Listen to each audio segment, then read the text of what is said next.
Welcome to Pod Crawlers. I'm Eric. And I'm Kelly. And this is the Thanksgiving episode. Yes.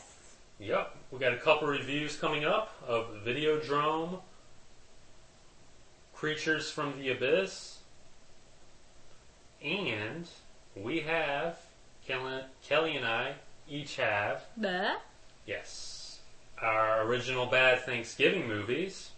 Bad? What are you talking about? Oh, these are classics. Bad. Right. Do we have any old business? Not that I'm aware of. Alright, let's get on with it. Alright. Videodrome is a movie that I saw and you didn't. Thank you. Darn. Yeah, and you missed nothing. Grown. Videodrome, for those that don't know, is a David Cronenberg movie. And I'll talk about him soon.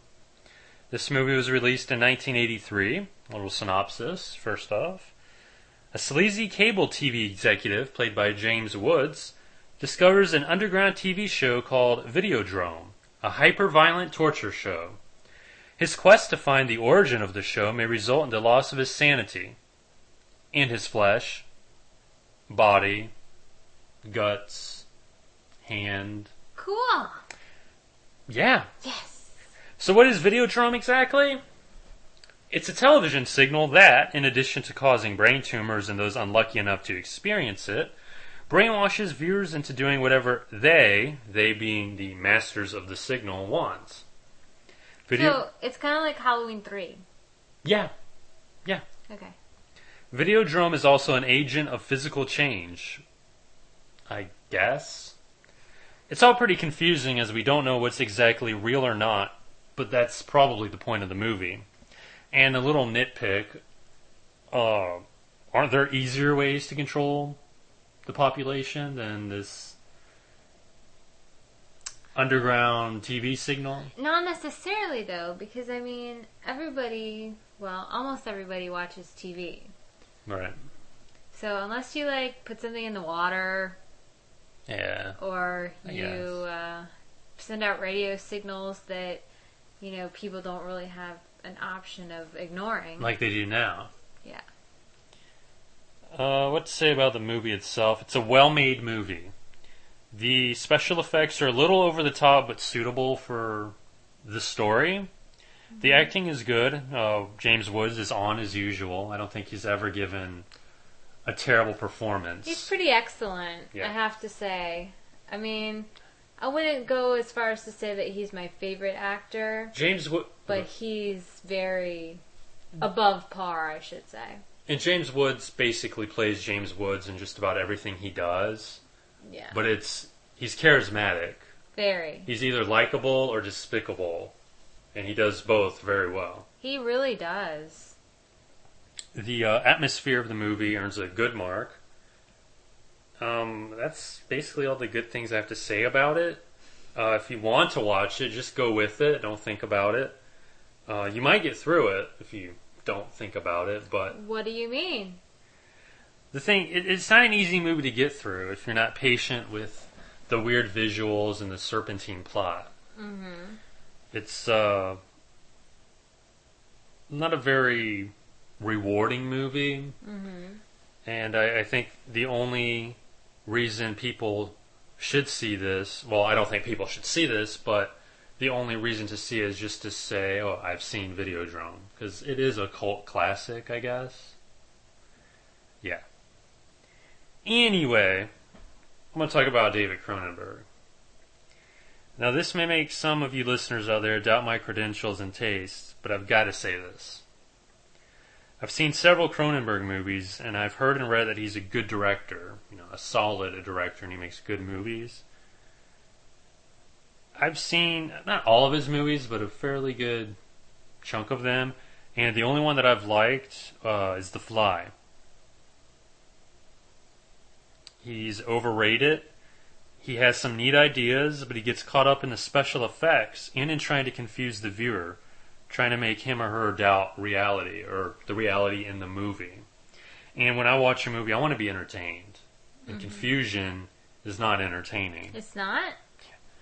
Well, no. You're confusing me right now. Then I'll stop. Anyway, Videodrome, I don't recommend it. Cult classic, sure, but just pass. I was also going to review Naked at Lunch, another Cronenberg movie, but I'm not. All I'm going to say is, and this is basically my final word on David Cronenberg, is that he makes films well, but he doesn't make good films. Well, he's director, right? Yeah. Writer, director. Well, did he write Videodrome and Naked Lunch? I believe he did. Okay, because I was going to say, I mean, if he's directing, right, it can't be all that much his fault. But if he wrote it too, then all right. Well, he's a really hands-on guy. His I don't know who she is. Shares his last name, Debbie Cronenberg, maybe. She's like his art director or whatever. So it's kind of like a close-knit, hands-on approach. But okay, it's not necessarily a good thing. And yeah. 9.5 times out of 10, it's not. Aw, man, come on. Anywho, moving on to a movie. A movie that I loved. I'm surprised. All of its cheesiness. I'm surprised you actually watched this with me. Why? Because it's Italian, I guess. And it's... Okay, I've watched probably 8 out of every 10 Italian movies that you've seen. No. 7. No. 2. 3. I think the only 3 that you have watched with me: Suspiria, Inferno, and Inferno only because it was a sequel to Suspiria, and this one. The Church. 4. Mm-hmm. And how many have you seen? Maybe 15 to 20. Recently? Oh, not... Yeah. Uh-huh. Anywho. What is the wonderful name to this wonderful movie? I don't know, because I kept calling... We watched this over 3 nights. Oh my god. Okay, 3 nights. And it was just, I think, because we were watching it kind of late and we watched it before. Fell asleep and everything. But I called it anywhere from Creatures to Abyss. Not like The Abyss. Right, just like Abyss. The movie The Abyss. I knew that wasn't it. Creatures of the Abyss. Creatures of the Abyss. Creatures. Every variation. Abyss creature. Yeah. Anyway, the actual title of this wonderful masterpiece is Creatures from the Abyss. Which, not incidentally, also has other names it's known by. I believe it was first released as Plankton. Plankton, yes. But the release we have is Creatures from the Abyss. Yes. It is from Italy. I guess. Well, that's what IMDb said. Right? Italian creator, directors, and various things. We're thinking it's probably from the late 80s, early 90s. I don't even know for sure. It was first released in 94, but it really looks like an 80s movie to me. Synopsis, just a group of partiers decide to go canoeing. What? Yeah, great idea. You should never mix alcohol and, I guess they were doing drugs, I assume they did, with water. Yeah. They run into a fierce storm and into a mysterious yacht-type boat. It's a big boat. Large boat. The yacht is empty of people except for a lone scientist who doesn't talk or do much of anything except look like he's having a seizure every once in a while or or he's homeless. I don't know. Yeah. He's a little strange. And it's explained like it's not a big mystery why he's there or his purpose, but it's just stupid.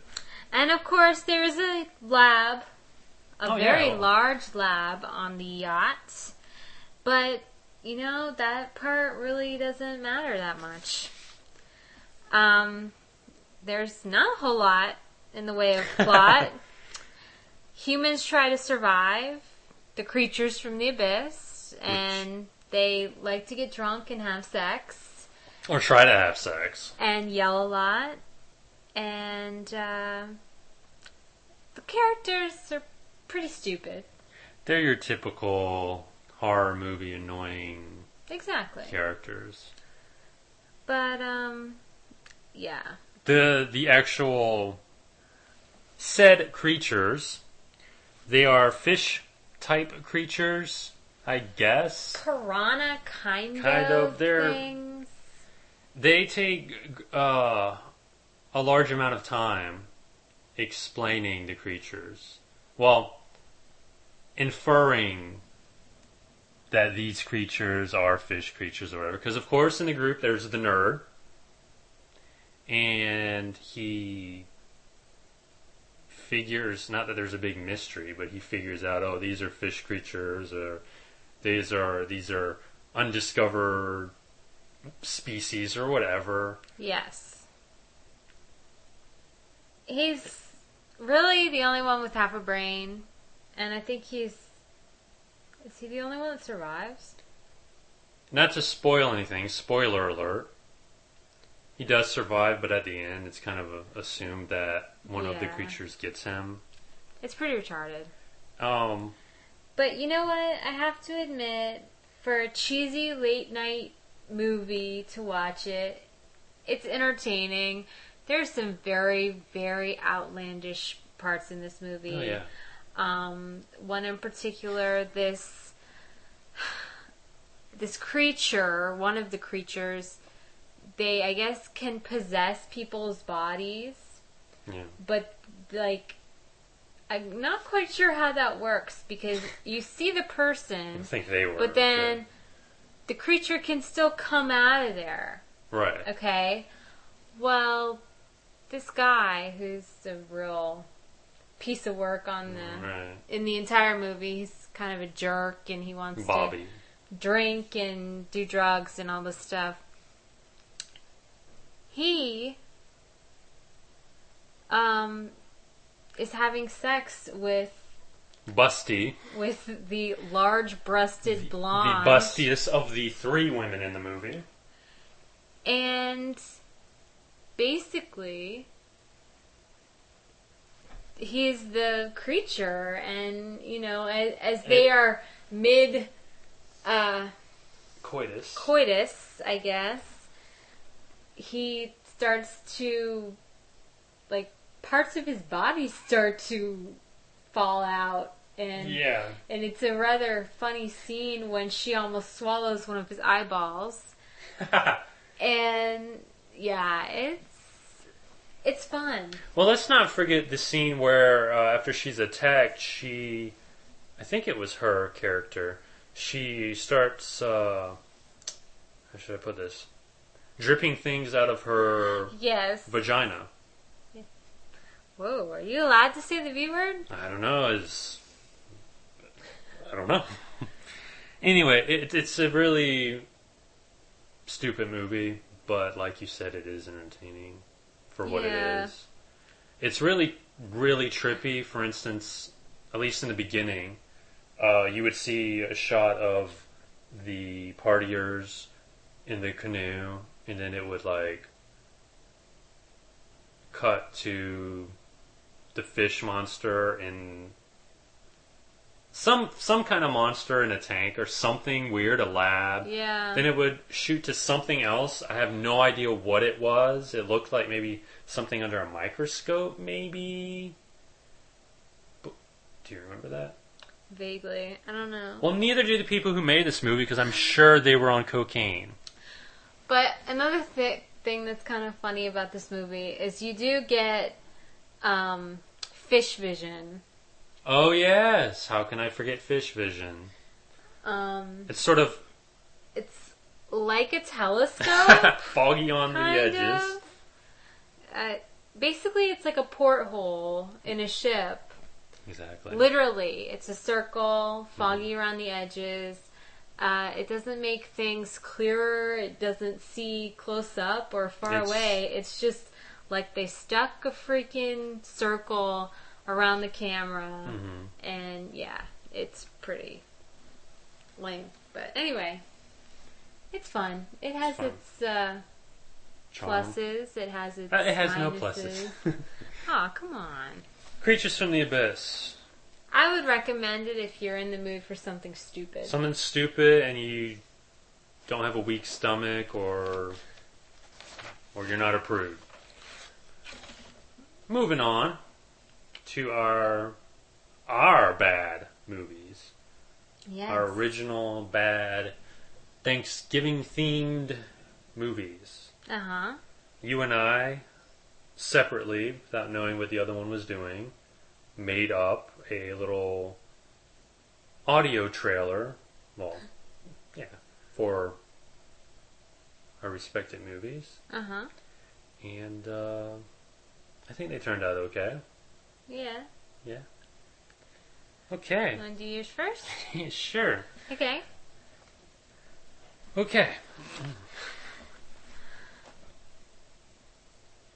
Max and Maggie thought Thanksgiving at Grandma's was going to be boring. They were wrong because Grandma's hungry for flesh.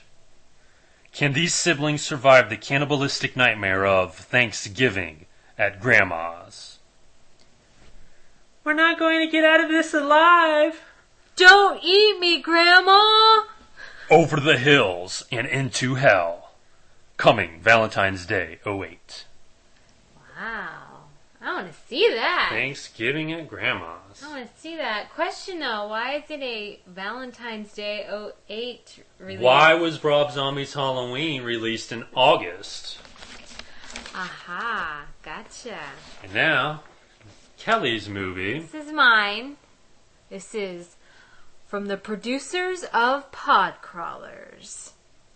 I never thought something like this could happen. I never thought something like this could happen.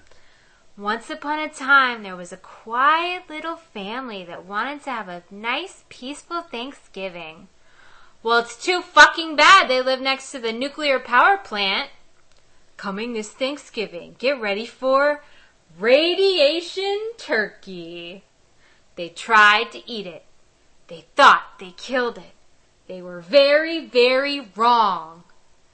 Gobble, gobble, gobble you up! We are such nerds. That was awesome. All right. So those are our movies. Obviously not real movies, but Yet. Maybe somebody at Anchor Bay is Anchor Bay, listening, or the asylum. this asylum, they will take into consideration. Or not. I wouldn't put it past them. What a double feature that'd be. Thanksgiving at Grandma's and then radiation turkey. Yeah. About 20 minutes We- each. Short movies. We should write scripts and find the director of Creatures from the Abyss. I can't work with Italians. They're too crazy. They have too much nakedness involved in their movies. Well, that's our Thanksgiving episode, our first ever Thanksgiving episode. Yeah. Have a good holiday, everybody. If you celebrate Turkey Day. All right. Don't know who doesn't, but yeah, whatever. Our email address is podcrawlers@gmail.com. Want to remind you listeners out there that we are going to have an award show. End of the year award show. So our last regular episode will be next week, next Wednesday-ish. After that, we're going to have an episode where we talk about the different categories of our crawlies. Then we're going to skip a week and have the award show. So we invite you listeners out there to catch up on old episodes, because the only movies which are eligible are the movies that we talked about this season, or this year rather. I want to also remind you listeners out there, if you are interested in older episodes that we took down for space reasons, email us. I think I'm going to come up with a master list and maybe post it on the site, for people who might want to listen to us talk about Howl's Moving Castle or something we covered in those removed episodes. That sounds good. So, that's that. Yeah. That's all I got. All I got too. I'm Kelly. I'm Eric. And this has been Pod Crawlers.